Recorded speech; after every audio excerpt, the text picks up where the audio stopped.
necesitemos ser transformados, Señor, tú lo hagas. Habla a nuestro corazón de una forma especial. Te lo pedimos en el nombre de Jesús. Amén. Quisiera pediros ayuda. Vamos a buscar un pasaje en el capítulo 13 de Números. Capítulo 13 de Números. Me gustaría pedir a Jorge que pudieras leer los primeros 13 versículos. David Rodríguez, Números 13, del 14 al 26. Josué, me gustaría que tú leyeses del 27 al 33. Y Ana, capítulo 14, versículos 1 al 9. Empiezas tú, Jorge, luego David. Y Jehová habló a Moisés, diciendo: Envía tú hombres que reconozcan la tierra de Canaán, la cual yo doy a los hijos de Israel. De cada tribu de sus padres enviaréis un varón, cada uno príncipe entre ellos. Y Moisés los envió desde el desierto de Parán, conforme a la palabra de Jehová. Y todos aquellos varones eran príncipes de los hijos de Israel. Estos son sus nombres de la tribu de Rubén: Samúa, hijo de Zacur; de la tribu de Simeón, Safat, hijo de Orí; de la tribu de Judá, Caleb, hijo de Jefoné; de la tribu de Isaacar, Igal, hijo de José; de la tribu de Efraín, Oseas, hijo de Nun; de la tribu de Benjamín, Paltí, hijo de Rafú; de la tribu de Zabulón, Gadiel, hijo de Sodí; de la tribu de José, de la tribu de Manasés, Gadí, hijo de Susi; de la tribu de Dan, Amiel, hijo de Gemalí; y de la tribu de Aser, Setur, hijo de Micael. David. De la tribu de Neftalí, Nafdi, hijo de Papsi; de la tribu de Gad, Jeuel, hijo de Maki. Estos son los nombres de los hombres que Moisés envió a recorrer la tierra. A Oseas, hijo de Nun, le puso Moisés el nombre de Josué. Los envió, pues, Moisés a reconocer la tierra de Canaán, diciéndoles: Subid de aquí al Negev, y luego subid al monte. Observad cómo es la tierra, y el pueblo que la habita, si es fuerte o débil, escaso o numeroso. Cómo es la tierra habitada, si es buena o mala. Cómo son las ciudades habitadas, si son campamentos o plazas fortificadas. Y cómo es el terreno, si es fértil o estéril, si hay en él árboles o no. Esforzaos y traed de los frutos del país. Era el tiempo de las primeras uvas. Ellos subieron y reconocieron la tierra desde el desierto de Zin hasta Rehob, junto a la entrada de Amat. Subieron al Negev y llegaron hasta Hebrón. Allí vivían Aimán, Sesai y Talmai, hijos de Anac. Hebrón fue edificada 7 años antes de Zoán, en Egipto. Llegaron hasta el arroyo de Escol, y allí cortaron un sarmiento con un racimo de uvas, el cual llevaban entre 2 en un palo, y también granados e higos. Y se llamó aquel lugar el Valle del Escol, por el racimo que allí cortaron los hijos de Israel. Al cabo de 40 días, regresaron de reconocer la tierra. Fueron y se presentaron ante Moisés, Aarón y toda la congregación de los hijos de Israel en el desierto de Parán, en Cádiz. Les dieron la información a ellos y a toda la congregación, y les mostraron los frutos de la tierra. Ahí, después Josué.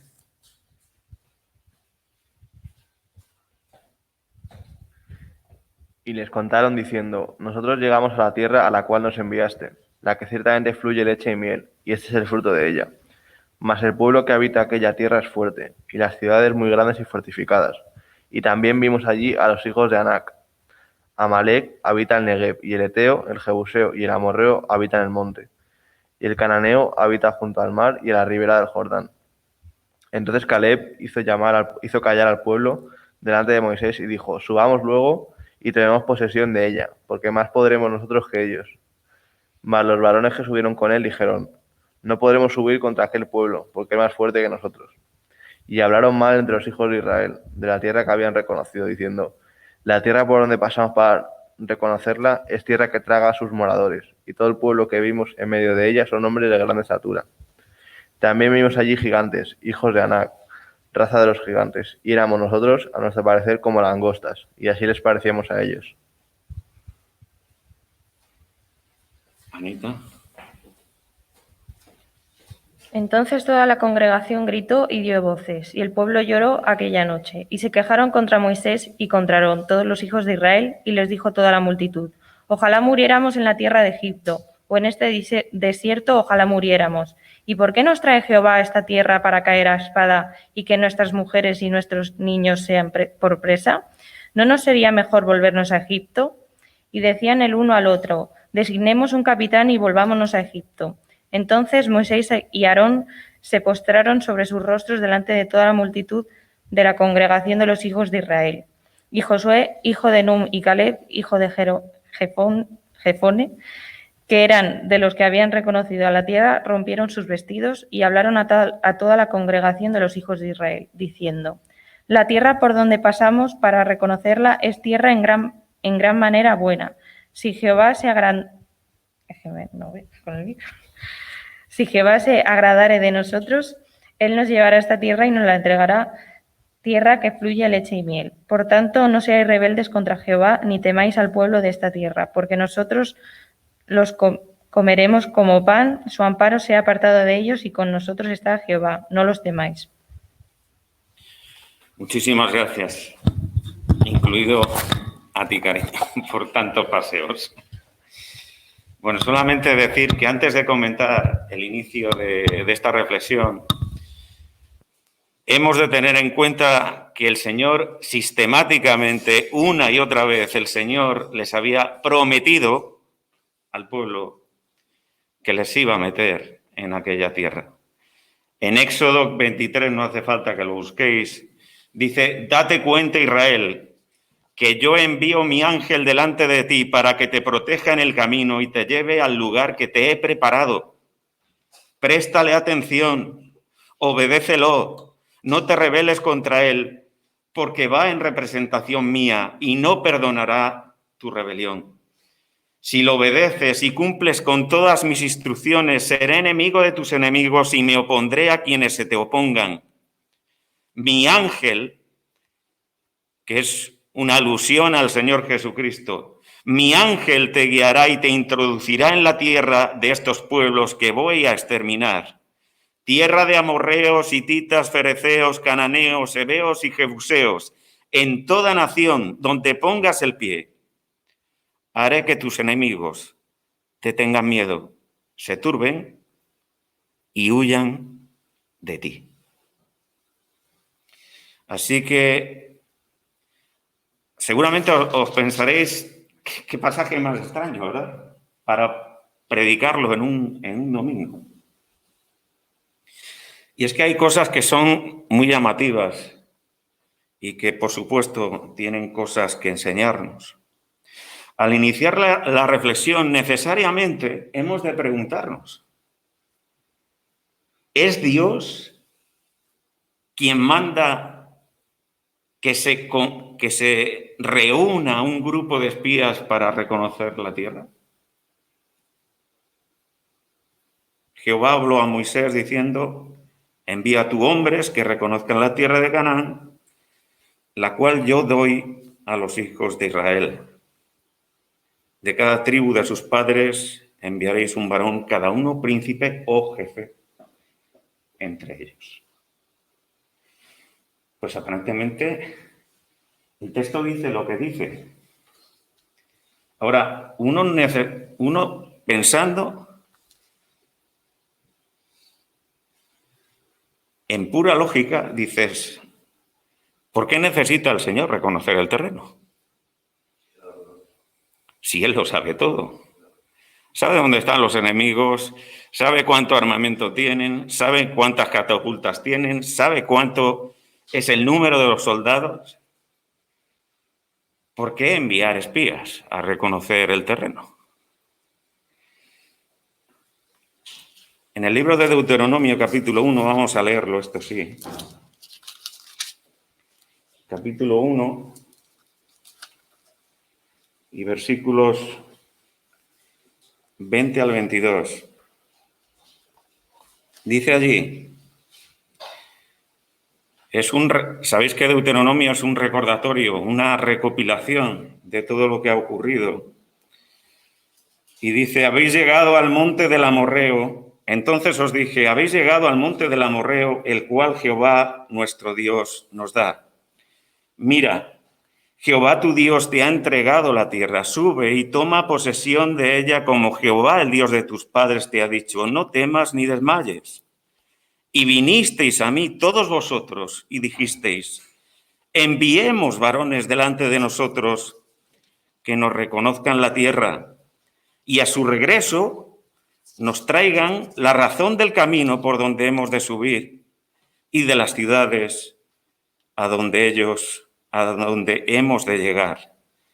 Y el dicho me pareció bien y tomé 12 varones de entre vosotros, un varón por cada tribu. Así que, combinando los dos relatos, entendemos que desde luego no fue una iniciativa del Señor para nada el enviar a estos espías. Fue una petición expresa del pueblo de Israel, una petición expresa a la que él accedió y que Moisés permitió. Ahora, detrás de aquella petición había una clara manifestación de intenciones. Dice, enviemos varones que nos. Hay un interés particular. Que nos reconozcan la tierra, a su regreso nos traigan la razón del camino por donde hemos de subir. Era un gesto más bien de falta de confianza en el Señor, un gesto de inseguridad, un gesto de temor, más que una muestra de fe. No era una simple planificación. Nos reconozcan la tierra, nos den razones de por dónde subir. Ahora, hermanos, de la misma manera que os he leído este texto de Éxodo, podemos concluir que Él no sacó al pueblo de Israel de Egipto para burlarse de ellos, ni para dejarles tirados. El darles aquella tierra no era una idea de ninguno de los israelitas. No era una idea suya ni el anhelo de ninguno de ellos, sino de Dios mismo. Él tomó la iniciativa, Él tenía el propósito con ellos, Él se comprometió con ellos. Aquí no se trataba de perseguir sueños personales, porque esto les quedaba muy por encima de sus sueños. Nuestro Dios, hermanos, en este pasaje y en toda la palabra, se muestra como un Dios sabio y de orden, soberano. Dios se tomó su tiempo para mostrarse y para mostrarle a Moisés y al pueblo cómo quería que se hicieran las cosas. ¿Por qué? Pues porque Él no improvisa, como sí hacemos nosotros. Él no necesita de esto. Él tiene un plan perfecto. Y si lo seguimos, seremos prosperados. ¿Qué podemos decir de aquellos hombres? Pues que no eran hombres sacados, venga, búscame 12. No. No eran hombres comunes, corrientes. ¿Sabéis? No digo en cuanto a dignidad, todos merecen respeto, pero eran personas con capacidades y con responsabilidades definidas. Aunque el texto dice príncipes, puesto que no estamos en una era de reyes para nada, la palabra en hebreo es más bien traducida por jefes, con una posición de liderazgo entre su tribu, y entre ellos destaca Josué y Caleb. Por parte de Judá y por parte de Efraín, Josué. Entre los 12 espías se ve representado el sentir mayoritario de Israel en ese momento. ¿Acaso no les había sacado de Egipto con gran poder el Señor?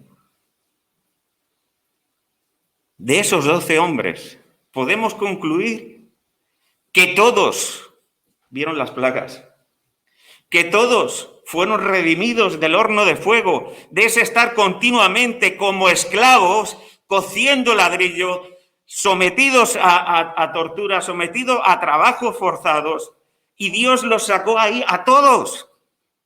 Todos vieron dividirse el Mar Rojo, todos vieron sucumbir al ejército egipcio, todos oyeron al Señor y recibieron la ley en el monte Sinaí. Todos fueron testigos de cómo Dios dio la victoria a Israel sobre Amalek, cuando no tenían ni siquiera un ejército formado de soldados. Todos vieron los milagros, recibiendo agua en el desierto, codornices y maná o pan del cielo. Todos fueron agraciados. La gracia de Dios les alcanzó. Bendecidos fueron todos con la libertad de un linaje de esclavos. El Señor creó una nación, un pueblo escogido, un pueblo santo para Dios. Y ahora yo me pregunto, supuestamente en pura lógica humana, ¿tenían motivos o razones para confiar en las promesas de Dios? ¡Todas! Pero aquí está la alerta y la advertencia. El pueblo de Dios, que Dios ha escogido, que Dios ha bendecido, al que le ha concedido enormes bendiciones, es un pueblo que no deja de mirar atrás, que no deja de quejarse, que provoca a Dios con sus continuas exigencias, que pese a todo lo recibido, añora las hortalizas de Egipto. Capítulo 11, versículo 4 y 5 de Números. Números 11, 4 y 5. Y la gente extranjera que se mezcló con ellos tuvo un vivo deseo, y los hijos de Israel también volvieron a llorar y dijeron: ¿quién nos diera a comer carne? Nos acordamos del pescado que comíamos en Egipto de balde, de los pepinos, los melones, los puerros, las cebollas y los ajos, y ahora nuestra alma se seca, pues nada, sino este maná ven nuestros ojos. Un pueblo desagradecido, un pueblo incrédulo, un pueblo que había sido sacado de Egipto, pero cuyo corazón aún estaba anclado allí. Una misión que duró 40 días. A la vuelta, en realidad todos esos 12 hombres son nombrados antes de esta misión. Y son nombrados como un testimonio de su labor. Todos admitieron que la tierra era buena y deseable, pero la mayoría, con todo lo que había visto y vivido, de 12, 10, no creyeron posible lograr conquistar esa tierra. Y una vez más recordamos que los milagros no producen fe, sino al contrario.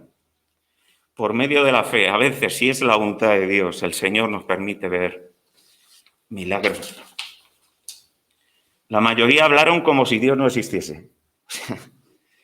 Imagínate que el Señor se le aparece a Josué, a David y a mí y nos manda a hacer algo, y que luego a la vuelta ni siquiera nos dirigimos a Él. Es que le quitan de la escena. Es que se ponen a protestar. Sí, vale, toma este racimo, pum. Porque yo creo que es que el gozo ese lo sueltan en un momento. Sí, estos de allí. Pero lo que hay allí, madre mía.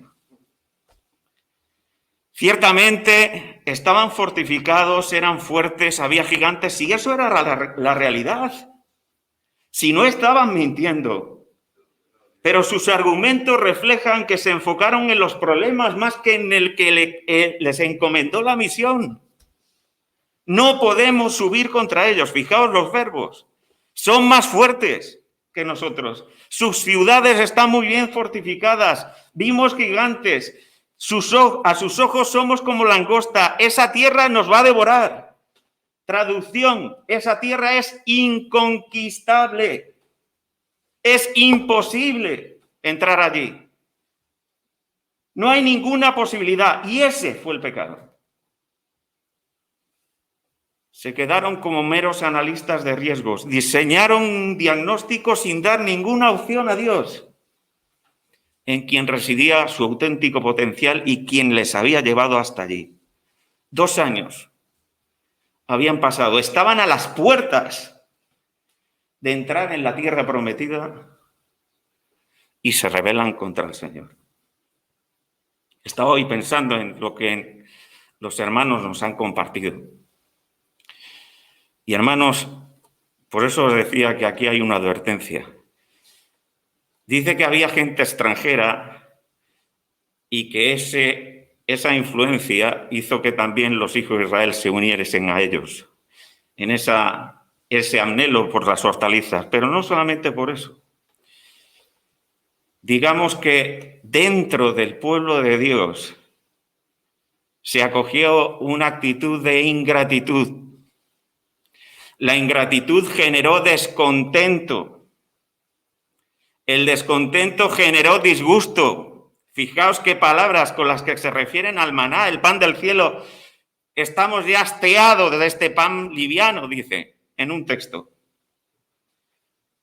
El disgusto llevó a la queja.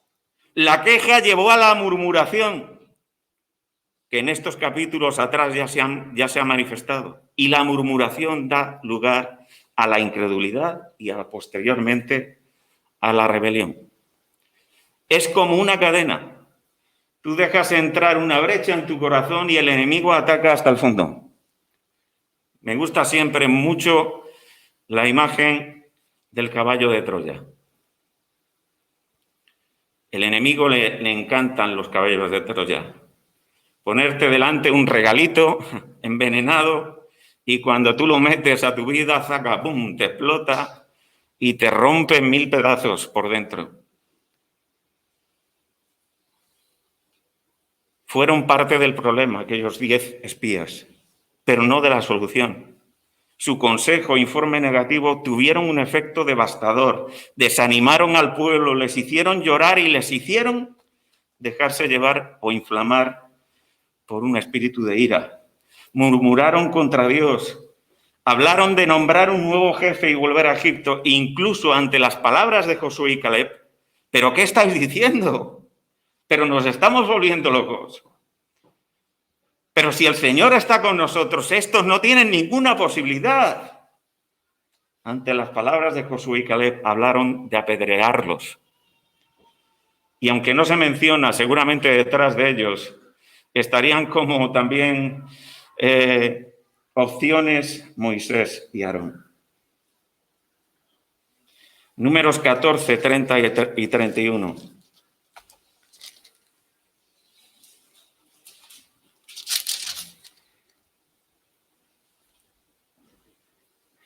Perdón, vamos a leer desde el 28. Diles: vivo yo, dice el Señor, que según habéis hablado a mis oídos, así haré yo con vosotros. En este desierto caerán vuestros cuerpos, todo el número de los que fueron contados de entre vosotros de 20 años arriba, los cuales han murmurado contra mí. Vosotros a la verdad no entraréis en la tierra por la cual alcé mi mano y juré que os haría habitar en ella, exceptuando a Caleb, hijo de Jefone, y a Josué, hijo de Nun. Pero a vuestros niños, de los cuales dijisteis que serían por presa, yo los introduciré y ellos conocerán, ellos disfrutarán, ellos conquistarán la tierra que vosotros despreciasteis. 40 días de misión se convirtieron en 40 años de castigo. De entre esos 12 espías, 2 personas se muestran diferentes en todo. en su forma de actuar, en su forma de pensar, en su forma de hablar, en su forma de ser. Y es que la vida de fe nos llama a ser diferentes, a atraer a otros, a llamar la atención de otros por la fuerza de nuestras convicciones, por la realidad sobrenatural que hay en nosotros. A la luz, el informe de Josué y Caleb, ¿cuál fue? Habían visto la misma tierra, habían visto los mismos enemigos. ¿Cómo es tan distinta su percepción? Pues ellos dijeron, a la luz de lo que hemos vivido, si vamos adelante y el Señor nos ayuda una vez más, no solo es fácil o factible la conquista, sino que será pan comido vencer a estos enemigos. El Señor no necesitó de nosotros para eliminar al ejército egipcio y será poderoso para meternos en aquella tierra.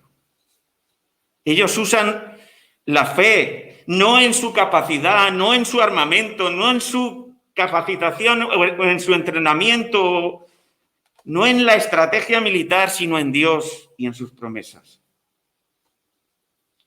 Y ahora, hermanos, llevémoslo a nuestro terreno. El Señor nos ha hecho partícipes de una gran salvación. Nos ha redimido, hemos visto su poder redentor. Dios ha mostrado su amor para con nosotros. Antes estábamos perdidos, pero Dios vino a buscarnos personalmente. Y el Señor tiene una tierra de promisión, unos cielos nuevos, una tierra nueva preparada para nosotros, que éramos esclavos del pecado y de la muerte, pero Él nos ha hecho libres. Antes no éramos pueblo, pero ahora somos su pueblo, su familia, su templo, su cuerpo, su iglesia. Hermanos, habrá muchos desafíos y problemas que se presentarán en nuestro camino a la tierra prometida. Lo decía antes Rubén con el Salmo 23. Para los que nos sentiremos superados o impotentes de hacerlo en nuestras propias fuerzas, ¿cuál será nuestra actitud? Teniendo en cuenta aquellos hombres, la tierra donde moramos hoy, siglo XXI, es una tierra de gigantes. No de gigantes, literalmente, de gente que mida 4 metros y que coja una espada, sino de gigantes en cuanto a conflictos, problemas, oposición, presión. Es una tierra de conflicto donde muchas veces se nos invita a desistir de combatir. Pero de la misma manera que tenía el Señor propósitos y promesas para con su pueblo Israel, los tiene con nosotros. Y no podemos hacer la guerra por nuestra cuenta. Tenemos una revelación dada, una luz sobre la verdad infalible, un camino trazado que nos trazó el Señor, una voz autorizada y con autoridad en materia de fe. Hermanos, siguiendo la cadena,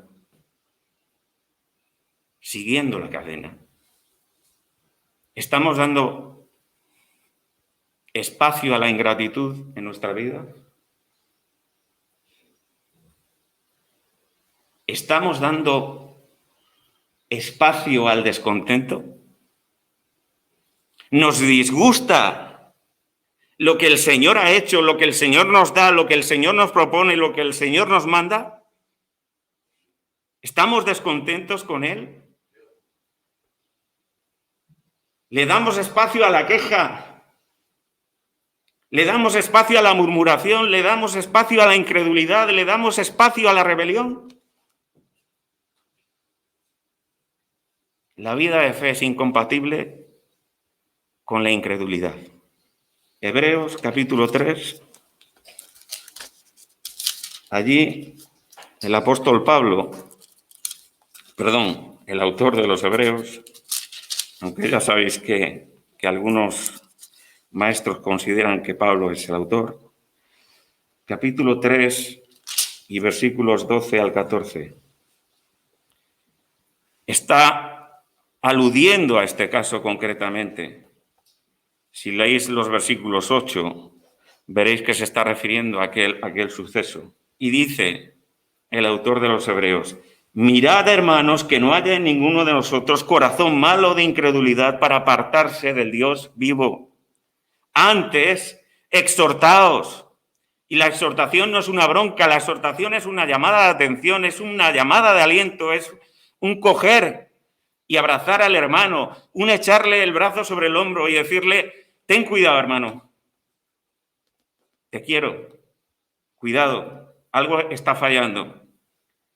Exhortaos los unos a los otros cada día, entre tanto que se dice hoy, para que ninguno de vosotros se endurezca por el engaño del pecado. Endurecer el corazón cuando nos dejamos llevar por nuestras iniciativas es bastante fácil. La incredulidad es ausencia de fe. Ausencia de fe. Y en medio del pueblo de Dios había gente que era incrédula, que no era ni siquiera creyente. Y la incredulidad tiene que ver con una actitud que todo lo razona, que todo lo discute y que todo lo pone en cuestión, incluida la palabra de Dios. Y cuando tenemos dudas y ponemos en tela de juicio la palabra de Dios, nos estamos tirando al abismo, literalmente. Pablo dice, si Dios es por nosotros, ¿quién contra nosotros? Nuestra fe en un Dios invisible y eterno ha de trascender. En muchos casos, los modus operandi, las formas de actuar de la sociedad. Porque es imposible que muchas cosas que hacemos las podamos digerir o diseccionar o argumentar lógicamente. El Señor ha hecho todo el universo. Es el dador de toda vida. Yo no lo puedo explicar científicamente. No puedo dar las razones, pero esto es así. Y hay veces en que la fe te dice que hay que ir más allá. Simplemente por obediencia a la revelación de la palabra del Señor. No significa que es la fe ciega de hacer cualquier tipo de locura. La fe nos lleva a confiar más allá de las razones que podamos esgrimir. Somos conscientes, hermanos, de que hoy hay muchos lugares en el mundo donde los creyentes son perseguidos. No tienen de nada. Y a pesar de esto perseveran con gozo sirviendo a Cristo. ¿No os parece esto totalmente ilógico a nivel humano? Si esto no lo hace posible el Señor, ¿cómo explicas esta razón? ¿Qué supondría para nosotros hoy un tiempo de persecución? Teniendo en cuenta lo que les pasaba al pueblo de Israel, ¿dónde está mi corazón? Porque el corazón de los israelitas estaba anclado a su vieja vida. Por eso echaban de menos hasta los pepinos. Es que es ridículo, pero es así. Eran esclavos y estaban echando de menos los pepinos, los ajos y los melones. ¿Dónde está mi corazón? ¿Enfocado en Dios o enfocado en lo que yo me estoy perdiendo? Hermanos, la incredulidad es una gran amenaza. Otra gran amenaza es la indisposición para servir. La falta de voluntad para pagar el precio. Aquí hay muchos chicos que están haciendo carreras. Y cualquiera de ellos puede decir, y nosotros, porque lo asumimos, que para tener éxito se deben de esforzar al máximo para lograr conseguir esos retos. Pero esto se aplica en todas las áreas de la vida y también de la vida espiritual. Es que nada surge así. Ya está, porque el Señor es todopoderoso, pues me va a dar todo lo que yo anhelo. No. Hemos elegido una vida que es a contracorriente y eso supone que nuestro nivel de esfuerzo debe de ser mayor. Ahora, esto, como también nos decía hoy Rubén en el pasaje de Gálatas, va en contra de lo que desea la carne. El deseo del espíritu es contra la carne y el de la carne contra el espíritu. ¿Qué ocurre con mi vieja naturaleza?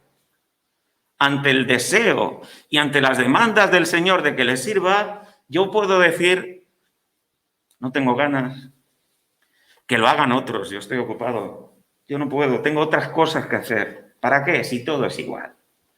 soy muy joven para esto, soy muy grande o muy mayor para esto. A mí nadie me pidió opinión, ¿por qué tengo que hacerlo? No puedo, tengo que estudiar, no puedo, tengo trabajo, no puedo, mi esposo y mis hijos no me dejan, no puedo, mi esposa no me apoya. Es trabajo para los líderes, estoy cansado. ¿Y dónde está la recompensa? ¿Veis? No me digáis que estas frases no suenan. Ni siquiera porque a lo mejor no las hayamos dicho, pero las hemos pensado. Estoy cansado. Décadas atrás, un solo programador creaba un videojuego completo. Programación, diseño de niveles, música, historia, etc. Hoy se necesitan equipos de 30, 40 o 50 personas para hacer un solo videojuego. En la iglesia, hermanos, estamos hablando de cosas trascendentes y mucho más complejas en cuanto a sus consecuencias que la de un videojuego, porque esto no tiene nada que ver con el entretenimiento. En la iglesia hay muchas necesidades y se necesita voluntad, disposición, generosidad para cubrirlas. La iglesia, tercer obstáculo, es incompatible con el individualismo, con querer imponer mi criterio no solamente a Dios, sino a los demás. Bueno, da igual lo que tú digas, yo no lo siento. La iglesia es incompatible con el individualismo porque fue diseñada para vivirla desde lo colectivo, desde el amor mutuo, desde la solidaridad, desde la paciencia ejercida los unos con los otros, un espacio donde aprender juntos, a crecer en fe, a aprender a tener misericordia los unos de los otros, porque yo voy a fallar a David o a Ana, porque soy un pecador, ojalá que no lo pudiera hacer, pero más de una vez van a tener que tener misericordia de mí y van a tener que perdonar mis errores, mis defectos, mis carencias. Pero porque somos una familia, porque somos una iglesia, porque tenemos un mismo Padre y porque Dios nos trata como nos trata, tenemos que aprender a hacer lo mismo que Él hace.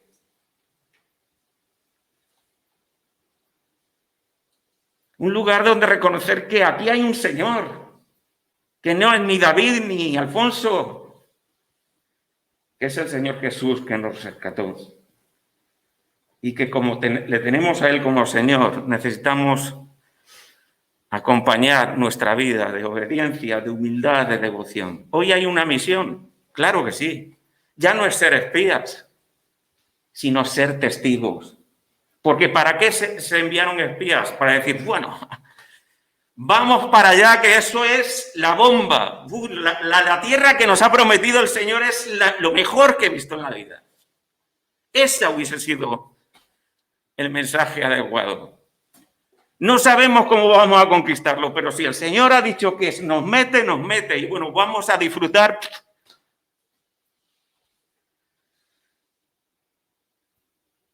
No es solamente reconocer la tierra, nuestra misión, sino hablar de Jesús, de su salvación, de su evangelio y de su reino a otros.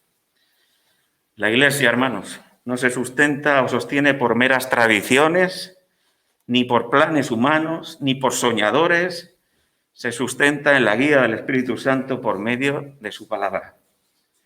Una palabra divina que nos manda a esforzarnos, igual que aquellos hombres, para ser más parecidos a Jesús. Una palabra que nos exhorta a prepararnos, a crecer, a edificarnos y a construir aquí, en Alcorcón, un testimonio glorioso al Señor, en este lugar, donde otros muchos se acerquen y digan, Dios ciertamente está con vosotros. Toda otra imitación a esto conduce al fracaso.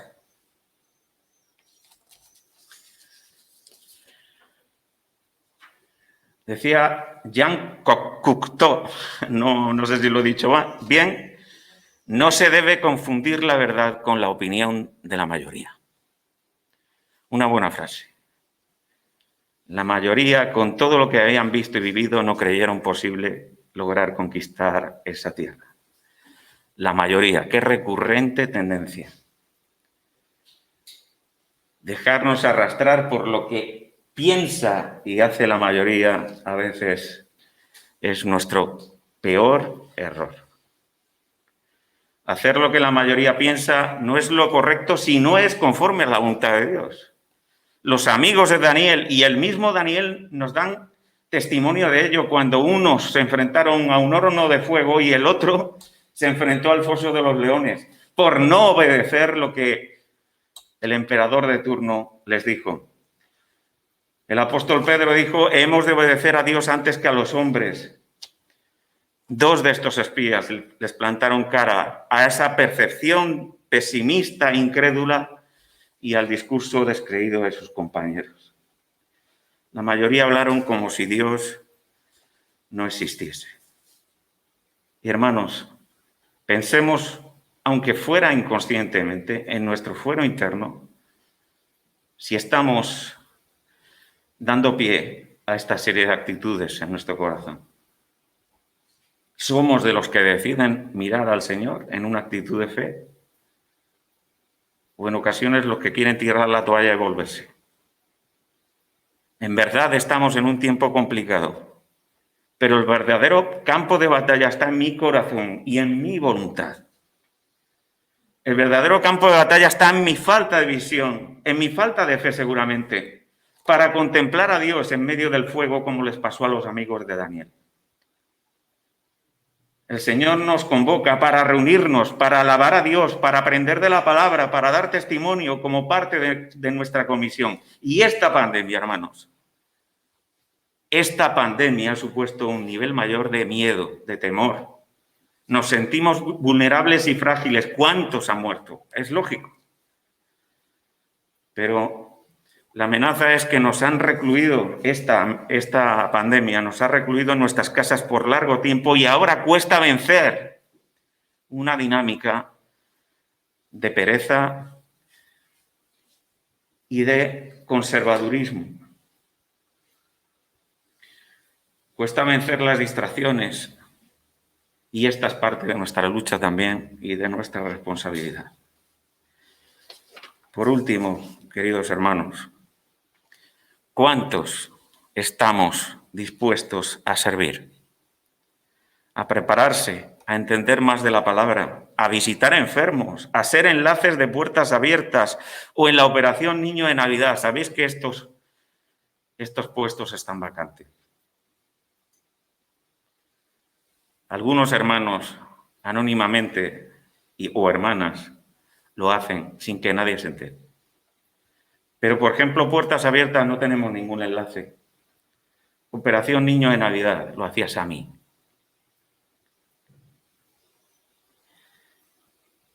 Y ha habido hermanos que le han echado un cable, pero necesitamos manos y disposición. Permitidme que hable claro. Un día, sea por la edad o porque ocurra algo con nuestra salud, David y un servidor no estaremos aquí.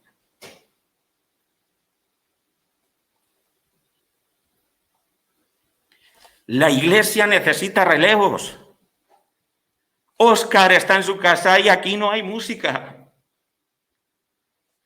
Hay dones, porque el Señor los dará, pero necesitan la disposición para decir, Señor, tú me has dado este don y lo pongo en las manos a tus pies y a los pies de tu iglesia.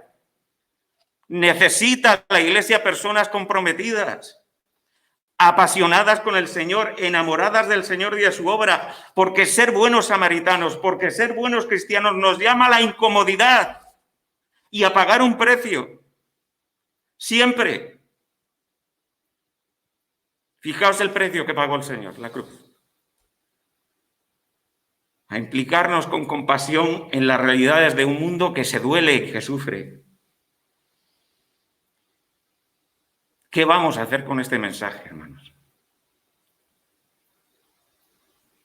Tenemos que meditar en nuestro corazón. Somos la iglesia del Señor y tenemos futuro si queremos enrolarnos y perseguir los sueños del Señor, no los nuestros. El Señor puede hacernos crecer muy por encima de lo que ahora estamos aquí y de los que están en sus casas. Hacernos crecer en número, hacernos crecer en dones, hacernos crecer en madurez y ser una atracción para las personas de fuera, incluso para hermanos que puedan estar desanimados. Pero para eso tenemos que doblar la rodilla, ponernos delante del altar y decir: heme aquí, Señor. Aquí estoy. Úsame, Señor. No tengo nada, mis manos están vacías, apenas tengo capacidades, pero si tú me usas, si tú quieres usarme, yo me pongo a tu disposición. Y eso es lo más necesario, hermanos. Que el Señor nos ayude a que así sea y que a Él sea la gloria por invitarnos a ser parte del avance de su obra en esta tierra. Señor maravilloso, muchísimas gracias, porque da igual el tiempo que pase y los siglos que pasen, tu palabra sigue siendo viva, tu palabra sigue teniendo cosas que decirnos a lo profundo del corazón.